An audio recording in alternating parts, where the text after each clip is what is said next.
Welcome back. In the previous session, we had read how Soviet emerged as a great power after Second World War, and its economy at that time was developed than any other in the world except US. Apart from all these things, Soviet Union lost its strength and became stagnant. तो हमने previous video में उसके reforms के बारे में और decline के बारे में पढ़ा था. अब हम पढ़ेंगे गॉर्बचेव एंड द डिसइंटीग्रेशन.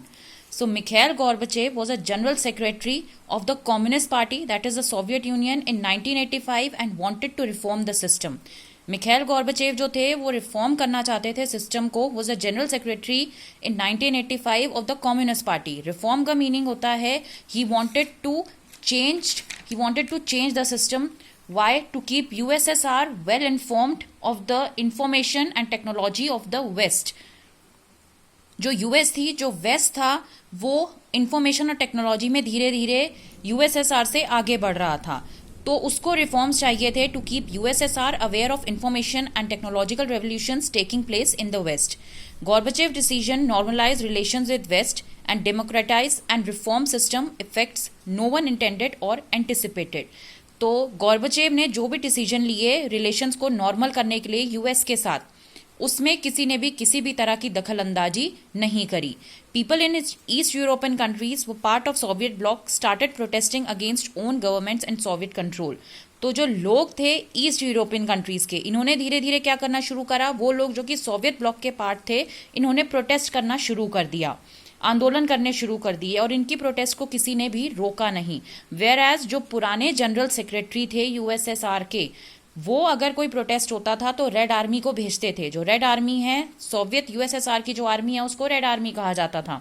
तो जो रेड आर्मी थी उसको भेज देते थे प्रोटेस्ट को रोकने के लिए. But Mikhail Gorbachev didn't send the red army. उन्होंने लोगों का प्रोटेस्ट रोकने के लिए, आंदोलन रोकने के लिए रेड आर्मी को नहीं भेजा. Soviet Union under Gorbachev didn't intervene when the disturbances occurred. Communist regimes collapsed one after another. तो सोवियत यूनियन जो थी, गॉर्बचेव के अंडर जो सोवियत यूनियन काम कर रही थी, उसने किसी भी तरह के हस्तक्षेप, किसी भी तरह का इंटरवेन करने की कोशिश नहीं करी. इसकी वजह से जो कम्युनिस्ट रिजाइम्स थे उस समय, वो धीरे धीरे कोलैप्स होने लगे, एक के बाद एक वो ढहने लगे. These developments accompanied by the rapidly escalating crisis within USSR and hastened its disintegration. तो जो धीरे धीरे थे ये डेवलपमेंट्स जो थे, इनको किसने कंपनी करा था, जो वहां पर क्राइसिस हो रही थी. धीरे धीरे डेवलपमेंट जो है उसको अफेक्ट करने लगे और काफी जल्दी जो है डिसइंटीग्रेशन होने लगा यूएसएसआर में. डिसहेसन मीन्स क्विक एंड डिसइंटीग्रेशन का मीनिंग था टुकड़े होने लगे. Gorbachev initiated policies of economic and political reform and democratization. It was reformed and opposed by leaders of Communist Party.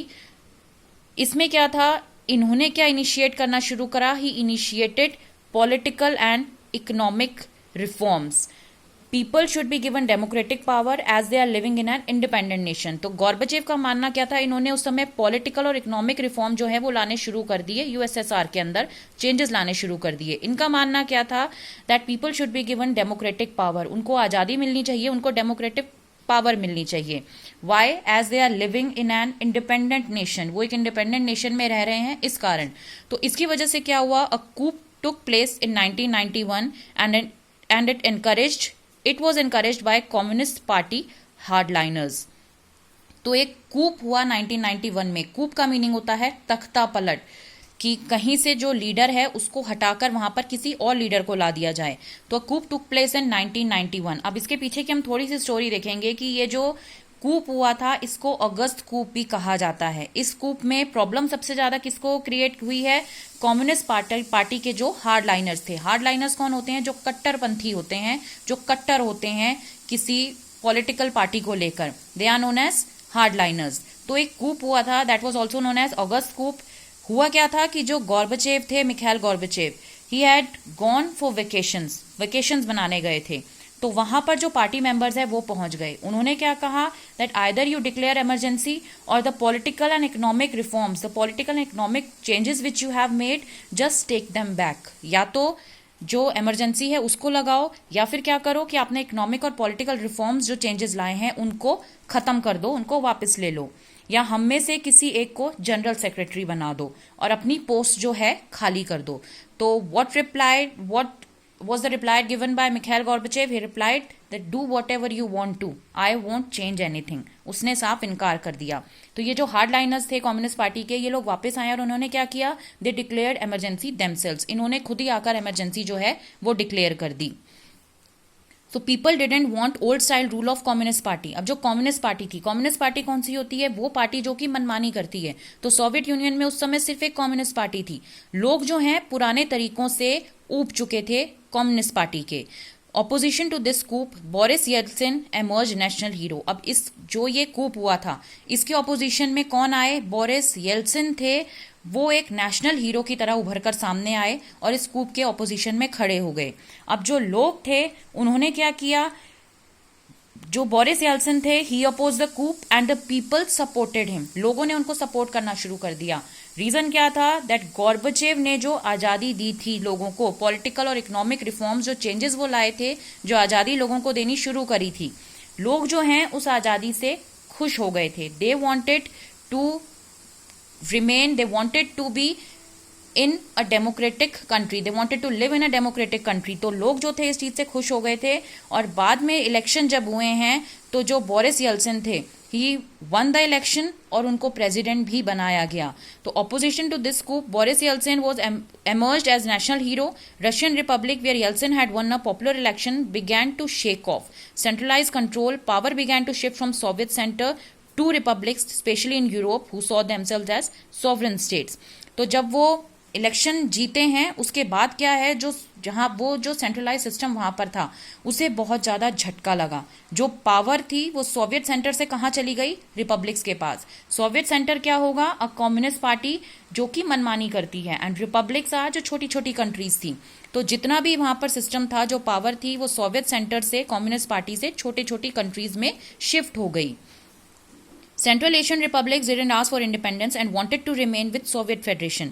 हालांकि जो सेंट्रल एशियन रिपब्लिक्स थे, जो सेंट्रल पार्ट की जो कंट्रीज थी, वो क्या चाहती थी? सेंट्रल एशियन पार्ट जो है, they wanted to be with USSR.